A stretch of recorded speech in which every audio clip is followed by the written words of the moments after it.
आपकी खुशी में, आपके गम में, आपकी आंसुओं में, आपकी मुस्कुराहटों में, आपके आज में, आपके कल में, आपके साथ होगी एक कहानी और मैं। नमस्कार दोस्तों, आप सभी का स्वागत है मेरे चैनल कथा सागर में। आज मैं आप सब लोगों के लिए सुभद्रा कुमारी चौहान जी की एक कहानी लेके आई हूँ जिसका शीर्षक है दो साथी। ये कहानी अगर आपको अच्छी लगे तो इस वीडियो को लाइक और चैनल को सब्सक्राइब ज़रूर कीजिएगा। साथ ही इसे अपने दोस्तों और जानकारों में शेयर करना ना भूलिएगा। तो चलिए इस कहानी की शुरुआत करते हैं। आनंद और विनय दोनों बचपन के साथी थे। प्राइमरी पाठशाला से लेकर हाई स्कूल तक दोनों ने साथ साथ पढ़ा था। अब साथ ही साथ दोनों कॉलेज में आए थे। दोनों में गाढ़ी मैत्रिता थी, परंतु साथ ही साथ विचार विभिन्नता भी काफ़ी मात्रा में थी। दोनों का स्वभाव बिल्कुल भिन्न था। आनंद पूर्व तो विनय पश्चिम। आनंद अपने नाम के अनुरूप ही आनंद प्रिय था। स्वभाव से वो उदार, शाहखर्च, प्रेमी, मिलनसार और कुछ अभिमानी था। रुपयों का उसके पास कोई मूल्य नहीं था। जिस दिन उसके पास मनी ऑर्डर आता उस दिन से लगातार वो तब तक खर्च करता जब तक उसके रुपए चुक न जाते। वो बराबर दोस्तों की खातिर तवज्जो करता, इसमें बहुत सा रुपया व्यर्थ उठ जाता। उसे इसकी याद ही नहीं रहती कि कॉलेज की फ़ीस भी देनी है अथवा और भी 10 खर्च हैं जो महीने भर तक लगे रहेंगे। दूसरे विद्यार्थियों के मुकाबले दूने रुपए पास आने पर भी उसके ऊपर हर महीने होटल वाले और पान वाले की उधारी चढ़ी रहती थी। उसके साथ उठने बैठने वाले लड़कों में से एक भी ऐसा न था जिस पर आनंद ने कुछ न कुछ कभी न कभी खर्च न किया हो। इसके विपरीत विनय मितभाषी, संयमी, कम खर्च और सीधे स्वभाव का था। वो बोलता कम लेकिन अनुभव अधिक करता था। फूंक फूंक कर पैर रखने की आदत थी उसकी। उसके पास इने गिने पैसे आते थे जिनसे उसे पूरा खर्च चलाना पड़ता था। किसी का एक पैसा भी उस पर उधार न था। 1000 तकलीफ में होने पर भी वो एक पैसा उधार न लेता था। उसके मित्रों की संख्या भी सीमित थी। बीए पास होने पर दोनों को भविष्य की चिंता थी। अंत में 2 वर्ष तक और साथ रहेंगे, इस आशा के सहारे एक दिन दोनों ने लॉ कॉलेज में नाम लिखवाया। लॉ कॉलेज के प्रोफेसर डे की लड़की मैट्रिक की परीक्षा की तैयारी कर रही थी। गणित में वो कुछ कमज़ोर थी। एक ट्यूटर की आवश्यकता थी। विनय गणित का एक मेधावी विद्यार्थी रह चुका था, अतएव उसे ये ट्यूशन मिल गई। कुछ समय बाद उसे 2 और विद्यार्थी गणित पढ़ाने को मिले। उसे 40 रुपये माहवार भी मिलने लगे। प्रोफेसर डे की पत्नी क्रिश्चियन थी। पति पत्नी दोनों ने अपना धर्म परिवर्तन नहीं किया था। प्रोफेसर डे बंगाली हिंदू ही रहे। वे मूर्ति पूजा करके रोज़ नियम से कृष्ण की उपासना करते और उनकी पत्नी इतवार को गिरिजे जाती थी। उनकी लड़की मीरा का झुकाव हिंदू धर्म की ओर था। माँ उसे मैरी और पिता मीरा कहते थे। मीरा पिता की तरह मूर्ति की उपासना करती और उसके 2 छोटे भाई माँ के साथ गिरजे जाते थे। मीरा का झुकाव हिंदू धर्म की ओर देखकर उसकी माँ प्रायः कुपित ही रहती थी। उसे गंवार, बेवकूफ़ इत्यादि संबोधन से पुकारा करती थी। माँ बेटी में बहुत अंतर था। माँ साया पहनती तो बेटी साड़ी। माँ के बाल अगर जी कट होते थे, मीरा के बाल लंबे लंबे लहराया करते थे। माँ उसे बिल्कुल न चाहती थी। मीरा जब कभी बाहर निकलती थी तो पिता के साथ, माँ के साथ वो कहीं नहीं जाती थी। पूर्ण रूप से वो हिंदू थी। मीरा अपने मास्टर से गणित के अलावा उनके धर्म, संस्कृत और आचार विचार की बहुत सी बातें पूछती और उन्हीं के अनुसार अपने दैनिक जीवन को बनाकर आदर्श हिंदू रमणी कहलाने का मधुर स्वप्न देखा करती थी। ईसाई माँ की बेटी होकर भी हिंदू धर्म के प्रति मीरा की आसक्ति और श्रद्धा देखकर विनय किस दिन से उसे चाहने लगा, किस दिन चुपके ही चुपके इस भोली भाली नन्ही सी पवित्र आत्मा ने विनय के हृदय में अपने लिए स्थान बना लिया। विनय ने यह कभी न जाना और न जानने का उसने प्रयत्न किया। गुरु और शिष्या के भाव से ही वो एक दूसरे को देखते थे, किंतु इस जिज्ञासु बालिका के प्रति विनय के हृदय में जो आदर और स्नेह के भाव अंकुरित हो गए थे, उन्हें वो छिपा न सकता था। प्रायः आनंद से एकांत में बात करते समय इस परिवार की चर्चा हो उठती और उस बातचीत के अंदर चतुर आनंद ये तथ्य निकाल लेता कि अपनी शिष्या के प्रति विनय ऊंचे और प्रेम के भाव रखता है। धीरे धीरे आनंद के हृदय में इस लड़की को एक बार देखने की प्रबल उत्कंठा जाग पड़ी। पहले तो उसने इस उत्कंठा को दबाने का प्रयत्न किया, पर फिर उसने सोचा कि एक बार देखने या मिलने में कोई पाप तो नहीं है। उसने अपनी इच्छा विनय पर प्रकट की। दोनों मित्रों की राय थी कि देखने लायक वस्तु को देखने में कोई हर्ज नहीं। शाम को जब विनय पढ़ाने जा रहा था तब आनंद उसके साथ था। प्रोफेसर डे कहीं बाहर गए हुए थे। बाहरी बरामदे में मिसेस डे से इन लोगों की मुलाकात हुई। विनय परिचय करा रहा था। उसी समय मीरा भी वहाँ पहुँची। कुछ गर्व के साथ उसने कहा, आप श्री मीरा देवी हैं जिन्हें मैं गणित पढ़ाता हूँ। मीरा चुप खड़ी रही। किसी तीसरे व्यक्ति के सामने बात करने में संकोच हो रहा था। मिसेस डे ने पुत्री की ओर देखते हुए भर्त्सना के स्वर में कहा, मैरी, मिस्टर आनंद से शेक हैंड करो। साधारण शिष्टाचार का भी तुम्हें ज्ञान नहीं है। एक क्षण माता की ओर देखकर मीरा ने अपने दोनों हाथ जोड़कर आनंद से कहा, नमस्ते। नमस्ते, उत्तर मिला। क्षण भर मीरा ने आनंद को देखा और अपनी अध्ययनशाला की ओर चल पड़ी। विनय के चले जाने के पश्चात आनंद और मिसेस डे में वार्तालाप होने लगा। 1 घंटे के बाद मीरा को पढ़ाकर विनय बरामदे में आया तो उसने देखा आनंद और मिसेस डे इस प्रकार घुल मिलकर बातें कर रहे थे मानो बरसों से एक दूसरे से परिचित हों। वैसे आनंद का स्वभाव ही कुछ ऐसा था कि वो लोगों से बड़ी जल्दी हिल मिल जाता था। विशेषकर स्त्रियां तो उसके प्रभाव में बहुत जल्दी आ जाती थीं। वो स्त्रियों के प्रति इतना आदर, इतनी श्रद्धा और इतना सम्मान प्रदर्शित करता कि पहली मुलाकात में ही हर मिलने जुलने वाली स्त्री उसे आदर्श पुरुष की श्रेणी में स्थान दे देती थी। इन पिछले 6 महीनों में विनय और मिसेस डे में सिवाय नमस्ते के और किसी शब्द का विनिमय न हुआ था। पर आनंद ने एक ही दिन में अपना प्रभाव इतना अधिक कर लिया कि जब दोनों उठकर चलने लगे तब मिसेस डे ने उसे दूसरे दिन आमंत्रित किया। आनंद ने गर्व भरी आंखों से विनय को देखा। विनय मुस्कुरा दिया। कुछ दूर तक आने के बाद आनंद विनय से बोला, मूर्खराज, 6 महीने तक आकर भी तुम मास्टर के मास्टर ही रहे और बंदे ने एक ही दिन में मित्रता का नाता जोड़ लिया। बधाई देता हूँ तुम्हें, पर मैं तो मास्टर की सीमा से आगे बढ़ना ही नहीं चाहता। विनय ने हंसकर कहा, सीमा से आगे बढ़ने के लिए जौहर चाहिए, जौहर, क्या समझे? उस जौहर की न मुझे आवश्यकता है और न कभी आ ही सकेगी, दृढ़ निश्चय से हंसते हुए विनय ने उत्तर दिया। मीरा मैट्रिक पास हो गई। अब पिता की इच्छा अनुसार विनय से संस्कृत पढ़ने लगी। आनंद भी डे परिवार का एक व्यक्ति सा हो गया है। विनय का अधिक समय इस परिवार के साथ बीतता है। परिवार के छोटे से लेकर बड़े तक का ये प्रेम पात्र हो गया है। बिना पढ़ाए भी प्रोफेसर डे के यहाँ विनय का अधिकांश समय बीतता है। मिस्टर डे का विनय पर बहुत स्नेह है। वे उसे अपने पास बुलाकर उससे बातें करते हैं। कभी कभी उनके हृदय का गहरा विषाद और असंतोष एक दीर्घ निश्वास के साथ बाहर निकल पड़ने को मचल उठता है। मीरा की प्रशंसा बहुत करते हैं और साथ ही उसके भविष्य की चिंता में एक गहरी सांस भी छूट जाती है। बात ही बात में एक दिन उन्होंने मीरा के विवाह के बारे में कहा, तुम जानते हो विनय, मीरा की माँ क्रिश्चियन है, किंतु मेरी लड़की मीरा नहीं। मैं मीरा का विवाह करना चाहता हूँ। लड़का पढ़ा लिखा और थोड़े ऊंचे विचार वाला, स्वस्थ और सुंदर हो। धन की मुझे परवाह नहीं। मेरे पास यथेष्ट संपत्ति है जिसमें से आधी मैं अपनी लड़की को दूंगा। प्रोफेसर डे की आंतरिक इच्छा विनय से ही मीरा का विवाह करने की थी। इस प्रकार परोक्ष रूप से प्रस्ताव करके उन्होंने विनय के हृदय की थाह लेनी चाहिए थी। विनय असमंजस में पड़ गया। उसने सरलतापूर्वक विश्वास दिलाते हुए कहा, आप चिंता न कीजिए, मीरा के लिए मैं 2-3 दिन में ही आपकी इच्छा अनुसार सुयोग्य वर ढूंढ बतलाऊंगा। विनय विचारों में डूबता उतरता चला जा रहा था। उसने निश्चय किया वो स्वयं मीरा से विवाह कर लेगा। वो मीरा को अच्छी तरह जानता था और उसे ये भी भान होता था कि वो और मीरा दोनों एक दूसरे से अधिकाधिक निकट आते जा रहे हैं। उसने सोचा, मुझे मीरा के समान अच्छी लड़की शायद ही मिले। रही बूढ़ी माँ की बात तो मैं उन्हें सब समझा दूंगा। निश्चय पक्का हो गया। रात को आनंद देर से लौटा। विनय सो गया था। उस दिन सवेरे से ही कुछ ऐसी बातचीत हो गई कि दोनों अलग अलग हुए तो शाम को मिले, वो भी मिसेस डे के मकान पर।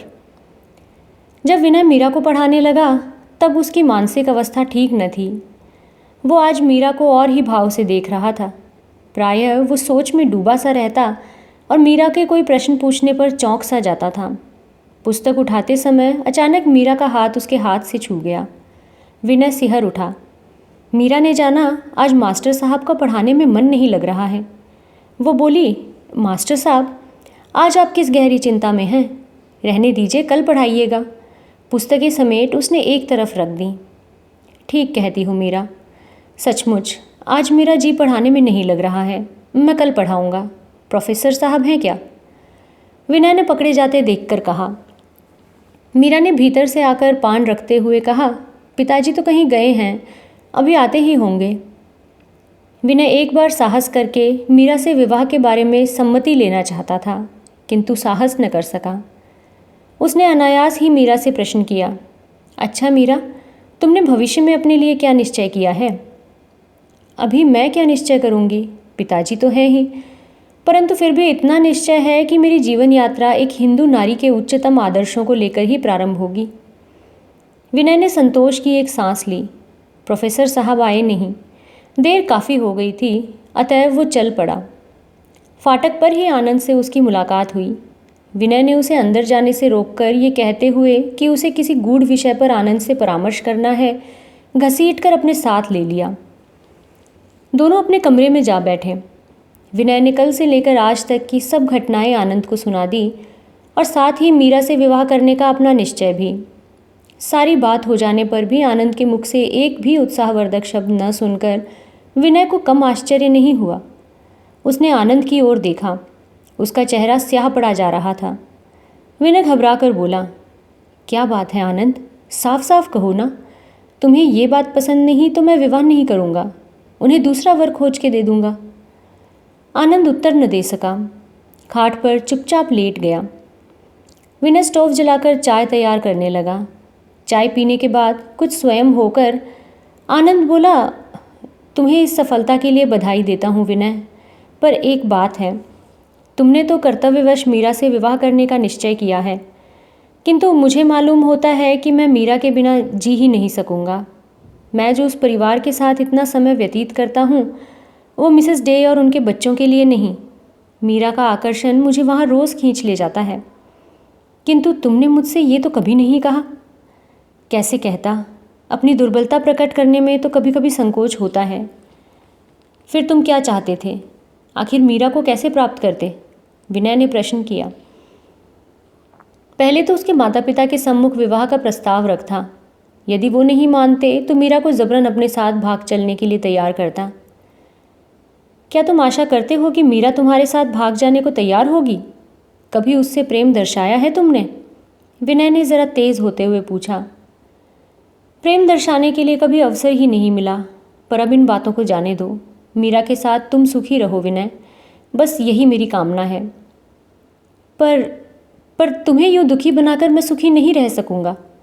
तुम्हारा सुख मेरा सुख है, तुम्हारा दुख मेरा दुख, विनय ने अधीर होते हुए कहा। अब उपाय ही क्या है? आनंद कह उठा। तुम घबराओ नहीं आनंद, उपाय है। मीरा के पिता से अभी मैंने कुछ नहीं कहा, उन्हें तुम्हारा नाम सुझा दूंगा। कहते हुए विनय ने गहरी सांस ली और पलंग पर लेट गया। सवेरे से विनय ने जिस सोने के संसार की रचना की थी वो एक हल्के से हवा के झोंके से गिरकर मिट्टी में मिल गया।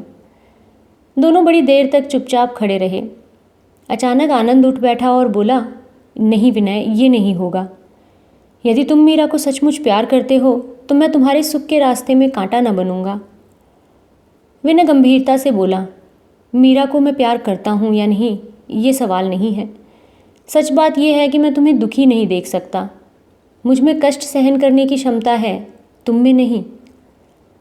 अंत में यही निश्चय हुआ कि विनय आनंद का नाम प्रोफेसर डे को सुझाएगा। इसके बाद आनंद हल्की तबीयत से सो गया। रात भर तड़पता रहा। सुबह चाय के समय दोनों फिर साथ बैठे।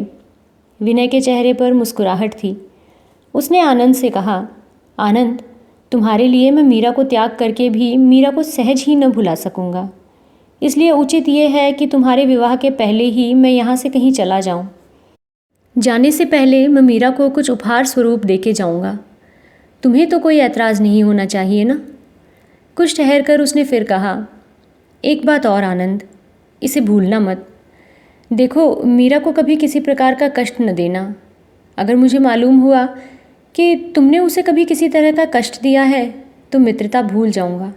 तुमसे उसका बदला लिए बिना न रहूँगा। इसे मजाक मत समझना, बहुत सोच समझ कर कह रहा हूँ। किंतु विनय, तुम्हें खोकर क्या मीरा के साथ मैं सुखी रह सकूँगा? तुम्हारा अभाव तो मुझे कदम कदम पर खटकेगा। आनंद के स्वर में भर्राहट थी, पीड़ा का आभास था। कॉलेज के जीवन के बाद तो हमें अलग होना ही पड़ता, इसके लिए हृदय को दुर्बल न बनाओ, पर एक बार तूस कहो कि मीरा को कभी कष्ट न दूंगा। विनय का गला भरा रहा। विनय, मैं मीरा को कभी किसी प्रकार का कष्ट न होने दूंगा।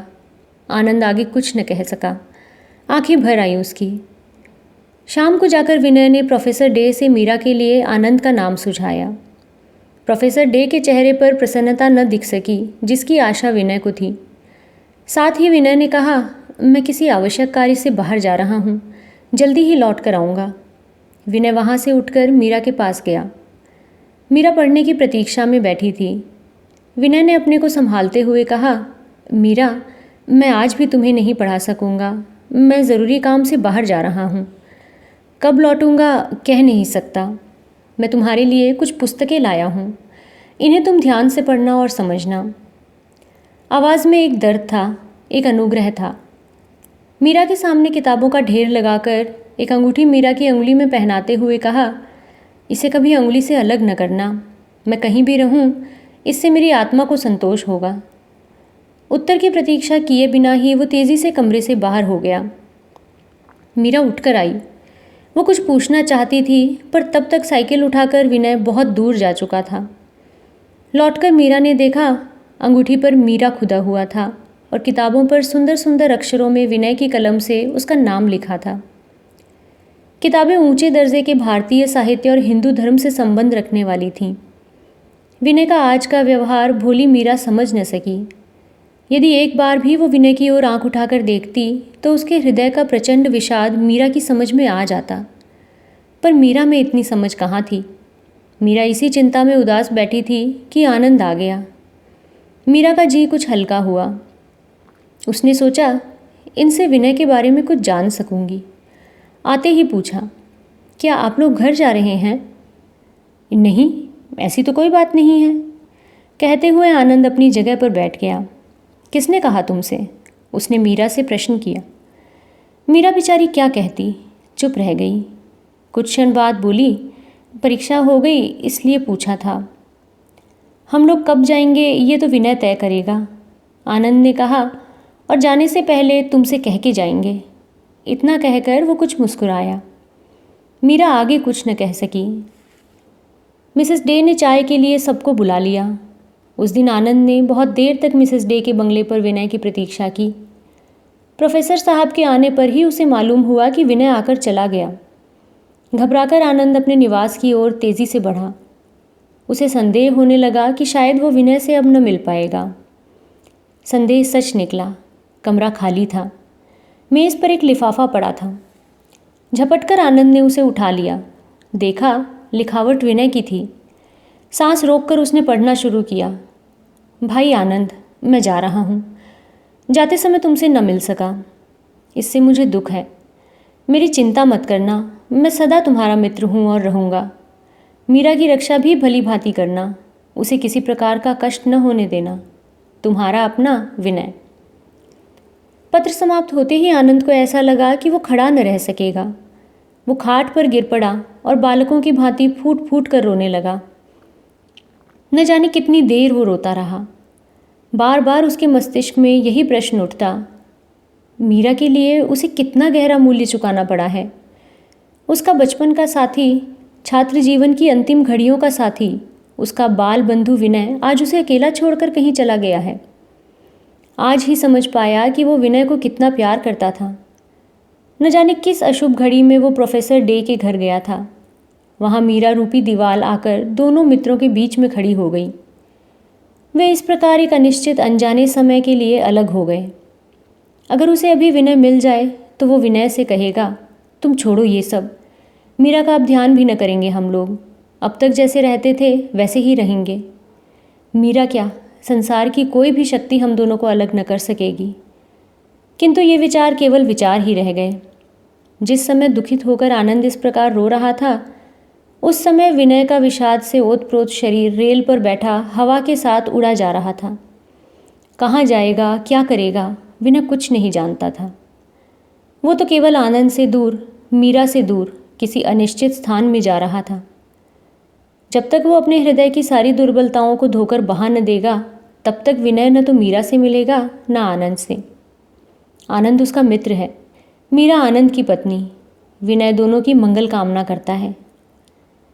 मीरा और आनंद के विवाह को आज 5 साल हो गए। मीरा अब 2 संतानों की माँ है। पहला लड़का 3.5 साल का और दूसरा 1.5 साल का है। पिछले साल से इस छोटे से परिवार पर बड़ा ही भीषण आर्थिक संकट उपस्थित हो गया है। विवाह के समय आनंद को दहेज के तौर पर 10,000 रुपये प्रोफेसर डे से मिले थे, साथ ही रहने के लिए एक बंगला भी। किंतु पास में रुपया होने और कोई रोक टोक न होने के कारण फिजूल खर्ची होने लगी। आनंद की आदतें और भी बिगड़ गई थीं। परिणाम ये हुआ कि 5 साल में 5 रुपये भी शेष न रह सके। ईसाई मत की बेटी से विवाह करने के कारण परिवार वालों ने आनंद का बहिष्कार कर दिया था। इधर 2 साल हुए प्रोफेसर डे ने भी इस संसार को छोड़ दिया। मिसेस डे ने एक एंग्लो इंडियन से पुनर्विवाह कर लिया, इसलिए आनंद को आर्थिक सहायता कहीं से भी न मिल सकती थी। मीरा के जेवर, कीमती उपहारों को बेच बेच कर किसी प्रकार घर का काम चल रहा था। पहले प्रोफेसर डे के और मीरा के बहुत आग्रह करने पर भी आनंद वकालत करने को तैयार न हुआ था। अब मुश्किल थी फीस की। 150 रुपये कहाँ से लाए। नौकरी के लिए भी बहुत कोशिश की, पर कहीं ऐसी नौकरी न मिली जिसे वो अपनी मर्यादा के योग्य समझता। इस बीच आनंद में दुर्व्यसन भी बढ़ चले। उसे शराब से वैसे भी घृणा न थी। अब ज्यों ज्यों दुर्दिन आते गए, त्यों त्यों मद्य प्रेम और भी बढ़ता गया। आर्थिक कठिनाइयों के साथ साथ शराब पीने की सहूलियत भी बढ़ती गई। पहले वो रात को ही पीता था, अब तो 24 घंटे में से 1 घंटा भी ऐसा न था जो शराब पीने के लिए उपयुक्त न हो। हालत यहाँ तक बिगड़ी कि घर में स्त्री बच्चों को भोजन की व्यवस्था के पहले उसे बोतल की चाह लगी रहती थी। कभी कभी दिन और रात वो न जाने कहाँ बिता देता और घर आने पर मीरा से रुपयों की फरमाइश करता। बात फरमाइश पर ही समाप्त नहीं हो जाती, मारपीट, गाली गलौज तक नौबत पहुंचती। लज्जा के मारे मीरा कुछ बोलती भी न थी। जब तक गहने या कोई बेचने वाला सामान उसके पास रहा, तब तक देती रही, पर अब उसके पास भी कुछ भी शेष न बचा था। उधर विनय कॉलेज में गणित का प्रोफेसर हो गया था। इधर कई दिनों से उसकी अंतरात्मा अपने मित्र आनंद और मीरा से मिलने के लिए अकुला रही थी। वो अपनी दुर्बलताओं पर विजय पा चुका था, अतएव वो बिछड़े हुओं से मिलने चल पड़ा। मोटर ही से यात्रा करने का निश्चय किया। विवाह से पहले जो बंगला प्रोफेसर डे मीरा को देने वाले थे, वो वहाँ पहुँच गया। वहाँ लोगों से उन्हें मीरा का पता ज्ञात हो गया। उसने सोचा कि मैं चल के इन लोगों को बिना सूचना दिए चुपके चुपके आश्चर्य में डाल दूंगा। चोरों की तरह जीने से चढ़कर जब विनय ऊपर पहुंचा तो देखा कि छज्जे पर दोनों बच्चे बैठे हैं। दहली पर जीने की तरफ पीठ किए मीरा बैठी है। सामने थोड़े से भुने चने पड़े हैं, उन्हें छील छील कर बच्चों को खिला रही है।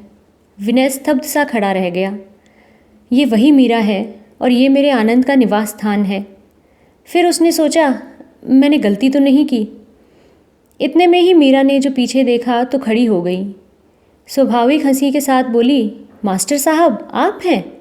आइए ना, बहुत दिनों के बाद हम लोगों की याद आई। कुर्सी पर बैठते बैठते विनय ने पूछा, आनंद कहाँ है? मीरा क्या जवाब दे, उसका चेहरा उतर सा गया। अपनी फटी धोती संभालती हुई बोली, वो बाहर गए हैं, अभी आते होंगे। ठहर कर उसने कहा, हाँ देखिए, मैंने आपकी अंगूठी कभी अंगुली से नहीं निकाली, फिर भी आप हम लोगों को भूल गए। विनय ने मीरा से पूछा, ये बच्चे तुम्हारे हैं? उसने सरसरी तौर से मकान के चारों ओर नज़र डाली। मकान का पुराना वैभव जहाँ तहाँ अब मरणोन्मुख अवस्था में दृष्टिगोचर हो रहा था। भीषण दरिद्रता इन सब का उपहास करती हुई अट्टहास कर रही थी। इसी समय छोटे बच्चे के सामने का छिला हुआ चना खत्म हो गया और वो भूख के मारे चिल्लाने लगा। मीरा चने छील छील कर खिलाने लगी।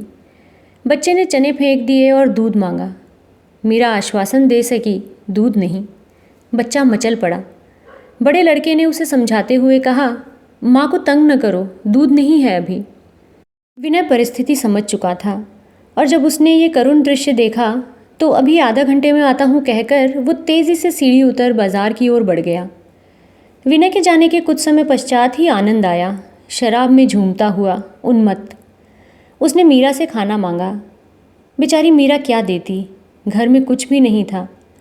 विवेक तो दूर रहा पर बुद्धि भी नशे में चूर हो जाती है।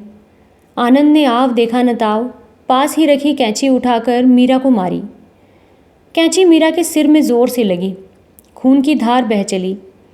आनंद खाट पर गिर बड़बड़ाने लगा, दरिद्र घर की है ना, मुझे चने खाने को देती है, मैं घोड़ा हूँ जो चने खाऊंगा। उन्मत्त आनंद क्या जाने कि वो चने भी मीरा ने अपने 2 लालों की भूख शांत करने के लिए उधार लिए थे। विनय ने आकर दूसरा ही दृश्य देखा।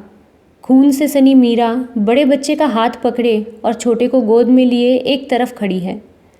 आनंद आंखें बंद किए खाट पर पड़ा बड़बड़ा रहा है। मिठाई और फलों की टोकरी विनय ने फर्श पर रख दी। आवाज़ सुनकर आनंद ने आंखें खोली। विनय को देखते ही वो फट पड़ा। ओह, तुम हो विनय, तुम्ही ने इसका दिमाग बिगाड़ रखा है। चोरी से मिलने आते हो, शर्म लगती है मेरे सामने आने में। विनय ने देखा आनंद होश में नहीं है, आंखें आग उगल रही हैं। वो सामने से हट गया। आनंद ने बाज की तरफ झपटकर विनय का गला पकड़ लिया और गुस्से में बोला, उसकी तो खोपड़ी फोड़ दी है, अब तुम्हें भी मज़ा चखाई देता हूँ।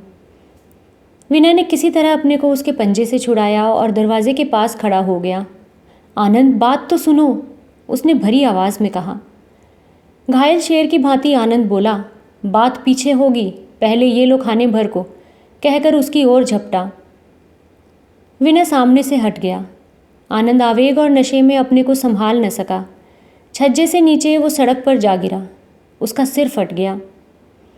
बेहोश आनंद को उठाकर विनय और कुछ पड़ोसी ऊपर ले आए। 6 घंटे के उपचार के बाद आनंद को होश आया। नशा काफिर हो चला था। विनय को देखकर उसके चेहरे पर एक मुस्कुराहट आ गई। विनय, क्षमा करो, गरीब मीरा को मैंने बहुत सताया। आनंद ने मीरा की ओर देखा।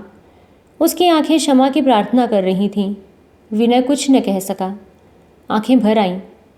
आनंद ने अपने पुराने प्रेम में घुलकर कहा, छी विनय, रो मत, मेरा तो अंत ऐसा ही होने वाला था। शराब ने मुझे कहीं का न रखा। सब कुछ समझता हुआ भी मैं शराब पीना न छोड़ सका।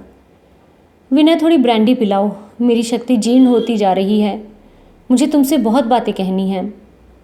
मीरा ने आनंद को थोड़ी सी ब्रांडी पिलाई। आनंद ने मीरा का हाथ पकड़ लिया।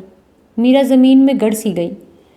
उसने कहना शुरू किया, विनय भाई, एक बार तुमने मुझसे कहा था कि मीरा को कोई कष्ट न होने पाए, परंतु मैं तुम्हारे अनुरोध की रक्षा न कर सका। आज मैं तुम्हें अपने दोनों बच्चों को और मीरा को सौंपता हूँ। इन्होंने जीवन में कष्ट का अनुभव किया है, इन्हें किसी प्रकार का कष्ट अब न होने देना। विश्वास दिलाओ मुझे, मैं शांति से मर सकूँगा। उसकी शक्ति क्षीण हो रही थी, हाथ पैर ठंडे पड़ते जा रहे थे। वो स्थिर दृष्टि से विनय की ओर देख रहा था।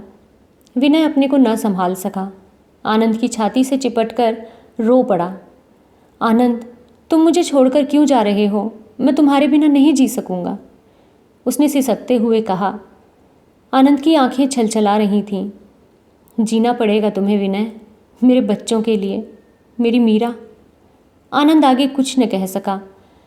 पथराई हुई आंखों से गंगा बह गई।